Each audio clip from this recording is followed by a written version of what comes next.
Jacques, bonjour. Bonjour. Vous êtes à Étonnant Voyageur pour la sortie de votre album Le ventre de ma maman. Alors comment a démarré l'aventure? Est-ce que vous voulez nous raconter un petit peu l'histoire de cet album? C'est mon premier album pour les petits, donc voilà, j'avais écrit pour les adolescents, pour les 7 ans, 9 ans, et je me suis dit pourquoi pas essayer. C'est un exercice de style un peu différent. Voilà, et puis l'idée de cette petite fille qui attend la naissance du bébé devant le ventre de sa mère, je ne sais pas comment c'est venu, en tout cas voilà, c'est venu. Et une envie à la fois d'un petit texte poétique et la poésie du quotidien, voilà, quelque chose de très léger dans l'émotion. Et puis derrière ça, l'éditrice a proposé Christine Rousset, qui a fait ce beau travail, vraiment beau travail sur l'illustration. C'est vrai que je suis fière parce que je trouve joli, enfin voilà. Quand il y a eu tout d'un coup une évidence entre Christine et moi, voilà, je pense que c'est bien compris. ça se ressent dans l'album, on voit vraiment tout est en délicatesse, aussi au niveau du texte, le vocabulaire qui est choisi, des rythmes aussi qu'il y a tout au long de cette histoire, et puis oui, la finesse du dessin. Oui, on a essayé d'être voilà, quelque chose de délicat, on ne dit pas tout, on est sur les émotions, les bribes d'émotions de cette petite fille, et elle l'a très bien saisi, hein, avec ce petit rabat où on voit le fœtus évoluer en même temps sur la page de gauche qui est complètement dédiée au ventre, et au fœtus, et puis cette petite fille à côté qui est devant le ventre de sa maman qui attend. Oui, je suis très heureuse de ce travail avec Christine Rousset. Et alors c'est vrai que cette petite fille est vraiment attachante, on voit ses grands yeux comme ça quand elle est impatiente de voir son petit frère ou sa petite soeur. Donc voilà, on sait s'il va s'agir d'une petite fille ou d'un petit garçon à la fin. Et on aimerait bien la retrouver. Est-ce qu'il y aura peut-être une suite, autre chose? Est-ce que ce personnage... Ben oui, elle va continuer à vivre. Cette petite fille qui n'a pas de prénom d'ailleurs, c'est la petite fille. Et c'est bien comme ça.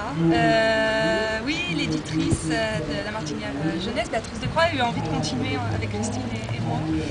Et moi j'en ai envie. Voilà, c'est une histoire à trois en fait. C'est ça qui est très joli dans l'album. C'est vraiment trois femmes. L'éditrice, la illustratrice et moi. Je crois qu'on est toutes les trois mamans en plus. Et donc cette petite puce là, le prochain va sans doute parler des bras de son papa, et puis on continuera comme ça dans les émotions, la perception du monde qui nous entoure, des sentiments des autres au travers les yeux d'une petite puce, oui, qui pourrait avoir 4-5 ans. C'est bien que les papas ne soient pas délaissés et qu'il y ait une suite aussi pour eux, pour les mettre dans cette histoire. Bah, ils sont d'ailleurs dans l'album, puisqu'elle l'attend, elle dit avec papa, ça fait de la buée, tellement ils regardent. Oui, c'est vrai, on voit le papa et la petite fille qui attendent patiemment. Ils sont collés au ventre, ils mangent beaucoup, tous les deux, voilà. Donc j'ai essayé d'intégrer le papa aussi dans cette attente. C'est vrai. C'est vraiment la famille. Et vous parliez de l'émotion, du sentiment, dans les romans, dans les histoires que vous avez écrites précédemment, c'est vrai que c'est un thème qui est quand même qui est important. On sent l'émotion chez vos personnages, la pudeur, le fait de pouvoir en parler, de pas en parler, notamment dans le récit intégral ou presque de Mon premier baiser. Comment vous était venue cette histoire? Ben oui, je trouve que... Enfin voilà, j'ai envie de parler de cette chair de poule, les choses à fleur de peau, ces émotions un peu plus subtiles, en pointillé. C'est ça qui m'intéresse quand j'écris, quel que soit le sujet. Et dans Récit intégral, l'idée c'était de faire parler d'amour un garçon, parce que je trouve qu'on est encore dans des carcans sociaux très sexistes au niveau de l'éducation des enfants. Et donc j'avais envie que ce soit un garçon qui parle de cette parole intime de l'amour. Donc effectivement j'ai choisi un personnage qui tient son journal intime, forme ô combien féminine par nature, et c'est un garçon. Et c'est intéressant de... Oui, c'est vrai que je raconte pas que des histoires. J'aime bien ça, mais derrière les conteurs d'ailleurs, que ce soit les conteurs africains, il y a toujours du sens, ça doit faire sens, il y a quelque chose de la transmission, voilà. Donc j'écris pas en jeunesse par hasard, je crois que j'ai envie de message. Ouais, j'ai envie derrière mes sujets de faire passer des petites choses, mais toujours en pointillé, sans surligner du tout, j'espère.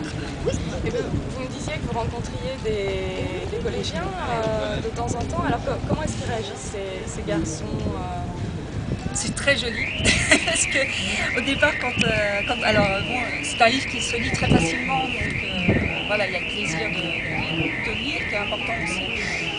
Et alors quand j'arrive et qu'on parle de cette parole, je leur dis, j'ai l'impression, enfin vous allez me dire ce que vous en pensez, que les garçons aujourd'hui ne sont pas tout à fait libres dans cette parole du sentiment, du dire l'intime, et ils me disent, mais si madame, on est complètement libre.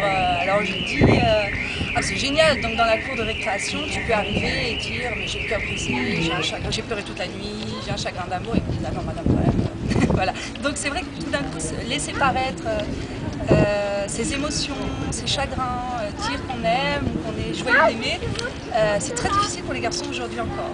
Et je pense que si on peut parler d'un nouveau féminisme, en tout cas d'une société qui serait équilibrée dans les droits des hommes et des femmes, je pense qu'on a bien travaillé en Occident en tout cas sur l'éducation des filles, et il y a encore à faire. On a un peu délaissé l'éducation des garçons pour qu'il y ait justement cette libre parole du sentiment, l'importance du corps, du toucher, hein, on se touche très peu quand même dans la société.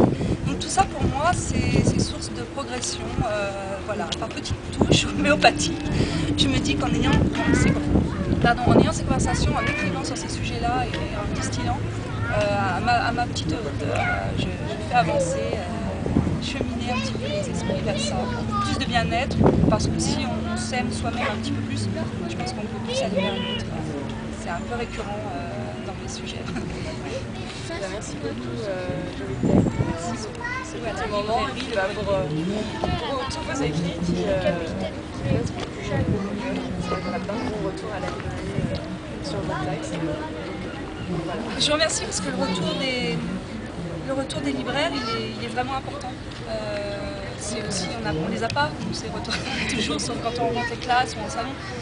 Mais pour moi, c'est un travail, je trouve qu'on ne se rend compte pas assez d'ailleurs, auteurs, éditeurs, libraires, c'est un peu chacun voilà, dans son coin, mais on fait tous finalement, on marche tous dans le même sens en fait.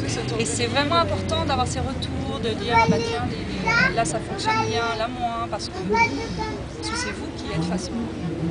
C'est important. Merci beaucoup de votre accueil.